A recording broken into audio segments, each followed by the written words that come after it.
I was involved in the very first discussions. It started with my old PhD supervisor, Frank Gunston at University of St Andrews, who some years after he had sort of formally retired, there was a bad fire at the St Andrews University, and he was asked to quit his lab. And he contacted me and told me about this analytical service that he had, and asked whether I would like to run it. Or whether we could take it over here. At that time, I was head of the chemistry department in the institute, and I had a word with Nigel Kirby, who was obviously then in charge of MRS, and he said, yes, that's an excellent idea. And why don't we bring Frank over as a consultant, which we did. Frank was a very sort of forward-looking person as a sort of professor of organic chemistry and sort of world expert in lipid fatty acid chemistry and that sort of thing. And he realised that funding for university research wasn't just going to keep being handed out from government sources, that you had to get it from elsewhere. He'd had inquiries from a small firm that was interested in exploiting evening primrose oil. And so I think in early 73, I started getting samples of evening primrose oil that we analysed commercially. And we also did a lot of chemistry on the oil as well, actually purifying gamma-linolenic acid from it and making derivatives of GLA and so on. I started with Milford lipid analysis back in November 1995, so almost 25 years ago, as the first analyst in the lipids analysis unit, and basically been there ever since. So the first thing that we did was we worked on gaining ISO accreditation, so that happened after a year. And then we needed to recruit new staff because it was too much work for me to manage on my own. So first of all, we got a student, and then we eventually got a permanent staff. And then I think it was maybe about 1999, I became a senior analyst, because by that time I had a few staff. And then I think 2003, I eventually became head of Milford lipid analysis. And that's where I am ever since.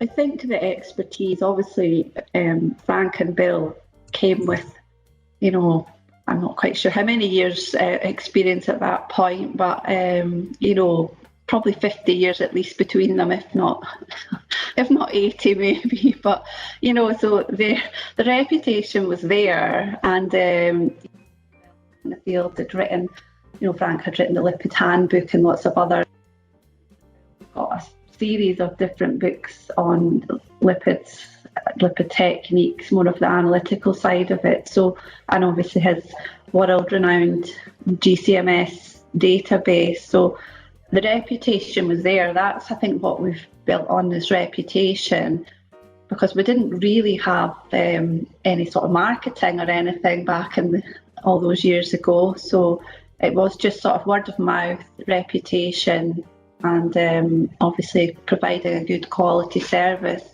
We didn't really think how big it would grow. We started off, Frank's turnover was around £20,000 a year, I think, when we took it over. And it built up very rapidly to around 40,000. Remembering that it was 25 years ago when 40,000 was a bit more than at the moment. And we then took on a second employee. So we really weren't thinking at that stage of how big it might become.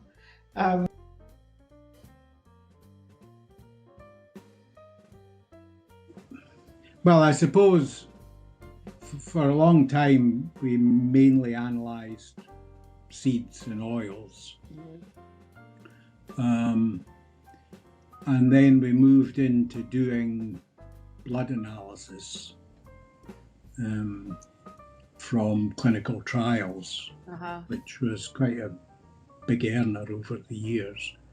And that in part grew from an EU project that Bill and I had, which was looking at the metabolism of trans fatty acids, but it was using human subjects and involved plasma analysis, plasma lipid analysis. And so in that project, Claire Fernie, who worked on it, developed suitable, reasonably rapid methods for doing plasma lipid analysis. And at almost the same time, we got inquiries about doing stuff from clinical trials. So we were able to essentially shift that methodology over and start doing it commercially. We got a contact from a company called Scotia Pharmaceuticals, which was based in Stirling. Now, I had a sort of consultancy with them, and they were involved again in clinical samples and fatty acid analysis of clinical samples, for which a relatively high degree of quality assurance was required.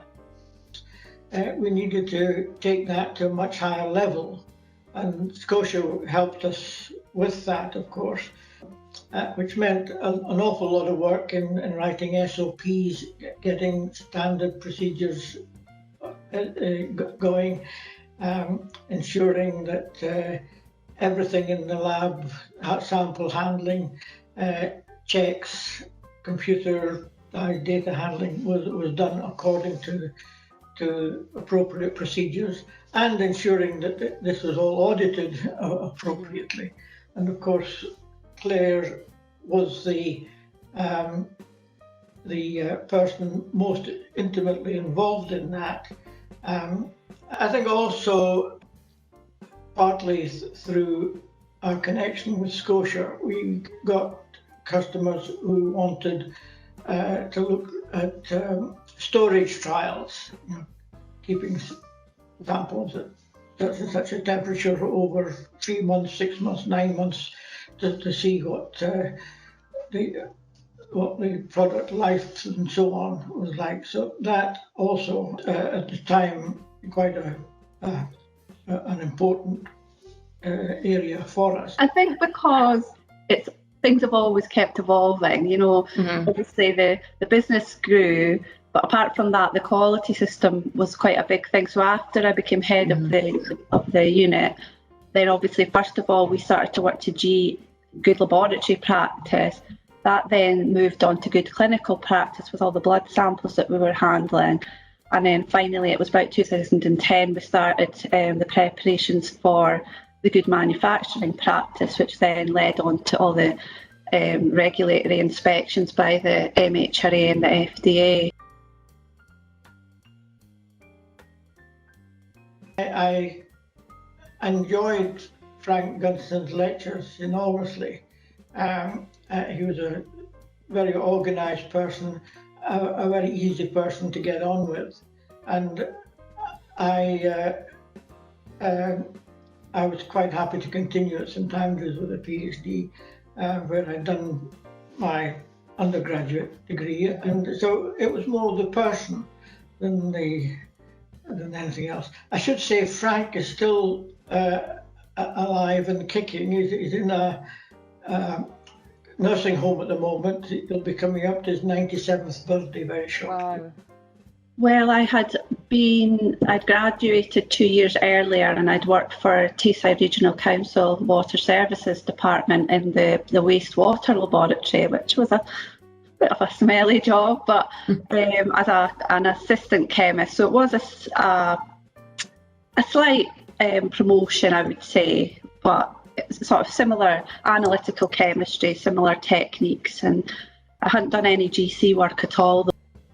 Obviously, the help of Frank, Gunston, Bill, Charlie, and Gary Dobson. They were all the four of them were the sort of the main people that set the unit up and sort of trained me and sort of cascaded all their knowledge. So it came about really from the production side. My background was in agricultural consultancy up to that point.